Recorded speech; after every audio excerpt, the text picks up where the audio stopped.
वो कह रहे हैं कि हम तो हम सर्वपापेभ्यो मोक्षयिष्यामि मा शुचा। नहीं तो आपका जो कर्म प्रकाशित नहीं हुआ है और आपने पाप कर्म किया वो गुप्त है, वो नष्ट नहीं हुआ, वो भयंकर रूप रख के तैयार है, अपने समय पे तुम्हें नष्ट कर देगा। एक 45-50 वर्ष की अवस्था के थे। अब उनको ज्ञान हुआ कि हमारे द्वारा बहुत अधर्म हुए हैं, अब सब छोड़ो, अब सत् कार्यों में लगो, अब सत् कार्यों में लगो। तो उनके सामने एक स्वर्णकार का मकान था। वो बहुत ही कपटपूर्ण व्यवहार करता था। भोले भाले लोगों को असली स्वर्ण लेकर के, केवल स्वर्ण का लेप करके अलंकार बेचता। अगर कोई जानता तो कुछ राज कर्मचारियों को अपने ले के अधीन किए हुए था और उसको कुछ नहीं होता। तो जो राज कर्मचारी उसके रहस्य को जानते थे वो रात में ड्यूटी देते थे। उन लोगों ने सोचा कि इतना धन इसने इकट्ठा किया है, अगर हम इसको मार देते हैं और इसका स्वर्ण ले लेते हैं तो कोई रिपोर्ट करने वाला भी नहीं होगा, हम बहुत धनी हो जाएंगे। अधर्माचरण करने वाला कभी सुखी नहीं हो सकता। स्वर्णकार अधर्म आचरण कर रहा था तो उसके अधर्म आचरण में सम्मिलित होने वाले राज कर्मचारियों ने उसे मार दिया। उसका स्वर्ण ले लिया, धन ले लिया और उसे बॉक्स में बंद करके वो निकल ही रहे थे कि वो जो धर्म पे चलना ठाना था उन्होंने देख लिया। बाहर निकले, उनका ये क्या है? अब वो तो फंस गए, क्योंकि बॉक्स में उसकी लाश थी और सब बैग झोला में स्वर्णाभूषण धन था। उन्होंने तुरंत उसको कहा, आवाज मत दीजिएगा, देखो हम तुम्हें हिस्सा दे देंगे, ये जो धन हमारे पास है इसको हम 3 हिस्से में बांट लेंगे और इसको हम नष्ट कर देते हैं, कोई जानेगा नहीं, हम राज कर्मचारी हैं, किसी तरह का फसाव नहीं होगा। उन्होंने कहा, ये मैं अधर्म का कार्य नहीं कर सकता, मैं तो अब हल्ला मचाऊंगा, सबको बुलाऊंगा और बताऊंगा कि तुमने इसकी हत्या की है और इसका धन अपहरण कर रहे थे।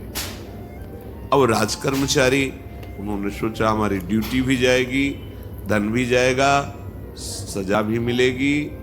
दोनों ने इशारे में ही बात कर ली और हल्ला मचा के दौड़ पड़े, पकड़ो इसे, पकड़ो, जाने न पाए। उसे पकड़ लिया, लोग इकट्ठा हुए, क्या हुआ? देखो ये धन अपहरण करके जा रहा था, इसकी हत्या कर दी। तो हम लोग गश्त लगा रहे थे तो हमें शंका हुई, आए तो देखा ये पकड़ा गया, जो धर्म से चल रहा था उसको पकड़ लिया। अब तो प्रमाण, राज कर्मचारी खुद गवाही देने के लिए तैयार, उसे बंद किया गया, मुकदमा हुआ। वो बार बार जज के सामने यही कहता था, जिसकी कसम खवाओ हम कसम खा लेते हैं, हमने बिल्कुल ये कार्य नहीं किया, ये लोग ये कार्य कर रहे थे, हमने इनको रोका तो इन्होंने मुझे साझेदारी के लिए, पर मैंने वो स्वीकार नहीं किया तो फिर इन्होंने ऐसा किया। पर उसकी कौन बात माने? राज कर्मचारी गवाही, मुकदमा लंबा खिंचा, उसे जेल में रखा गया। हर बार आके वो यही प्रार्थना करता, कई वर्ष तक चलता रहता मुकदमा, जेल का उसे बड़ा कष्ट भोगना पड़ता। वो विचार करता कि मैं अगर हिस्सा ले लेता तो बच जाता, लेकिन धर्म से चल रहा था तो देखो मुझे कष्ट भोगना पड़ा। मुझे लगता है भगवान के दरबार में न्याय नहीं है, धर्म रक्षा नहीं करता, ऐसा लगता है। बना रहे हैं। एक दिन आया और रो करके यही बात कही जज के सामने कि मुझे लगता है भगवान नहीं है, क्योंकि मैं बार बार सत्य को साक्षी करके कहता हूं कि मैंने ये कर्म नहीं किया और मुझे दंड दिया जा रहा है, मुझे क्लेश दिया जा रहा है धर्म से चलने के कारण। अगर मैं सम्मिलित हो जाता तो मुझे तीसरा हिस्सा मिलता और बिल्कुल बात शांत होती। ये क्या धर्म है, कहां भगवान है? जज ने इस पर गौर किया, कई वर्ष वो जेल भोगता रहा, मुकदमा चलता रहा। तब जज ने गौर किया कि बार बार ये कहता है इसकी जांच की जाए, तो हत्याकांड होते ही रहते हैं। एक शव आया वहां, जज ने मंगवाया था, जो पोस्टमार्टम के लिए जाता है, मंगवाया और कहा देखो इसका कोई नहीं है, अंतिम संस्कार के लिए अपने ही लोगों को जाना है।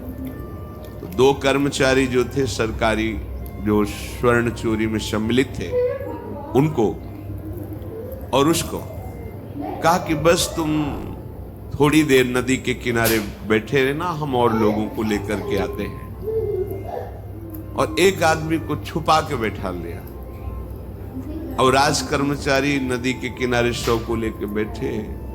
उसको देखा जिसको बहुत कष्ट दिया जा रहा था, सारा आरोप उसके ऊपर था, जो धर्म से चल रहा था। उसे कहा माना नहीं ना, अगर मान लेता तो तीसरा हिस्सा भी मिल जाता, बात वहीं खत्म हो जाती। देखा, फंसा दिया, तेरे को आजीवन कारावास मिलेगा, कोई नहीं बचा सकता तेरे को। मेरी बात नहीं मानी, कह रहा था हल्ला मचाऊंगा, ऐसा वैसा। अब भोग तो